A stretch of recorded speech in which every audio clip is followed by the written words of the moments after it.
कभी सोचा है जब जुल्म अपनी इंतहा को पहुंच जाए और सच बिल्कुल तन्हा रह जाए तो अल्लाह किस तरह मदद फरमाता है। आज हम सुनेंगे हजरत मूसा अलैहिस्सलाम की वो कहानी जो हमें सिखाती है कि अल्लाह पर यकीन कभी ज़ाया नहीं जाता। मिस्र पर हुकूमत थी जालिम बादशाह फिरौन की। वो खुद को खुदा कहता था और बनी इसराइल पर बदतरीन जुल्म करता था। फिरौन ने ख्वाब देखा कि बनी इसराइल में एक बच्चा पैदा होगा जो उसकी सल्तनत को ख़त्म कर देगा। डर के मारे उसने हुक्म दिया हर नौज़ायदा लड़का कत्ल कर दिया जाए। इसी खौफ के ज़माने में हज़रत मूसा अलैहिस्सलाम पैदा हुए।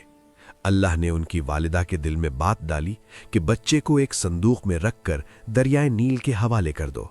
ये आसान फैसला नहीं था, मगर माँ ने अल्लाह पर भरोसा किया और अल्लाह ने वादा पूरा किया। संदूक बहता हुआ फिरौन के महल तक पहुंचा। बीबी आसिया के दिल में बच्चे के लिए मोहब्बत डाल दी गई।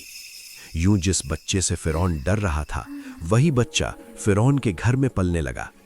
जवानी में एक वाकया पेश आया जिसके बाद हजरत मूसा मिस्र छोड़कर मदियन चले गए। वहां उन्होंने हजरत शुएब अलैहिस्सलाम के साथ कई साल गुजारे। ये वो वक्त था जब अल्लाह उन्हें बड़ी जिम्मेदारी के लिए तैयार कर रहा था। वापसी के सफर में कोहे तूर पर अल्लाह ने मूसा से कलाम फरमाया। उन्हें नबूवत अता की गई और दो अजीम मोजज़े दिए गए, असा जो सांप बन जाता था और चमकता हुआ हाथ।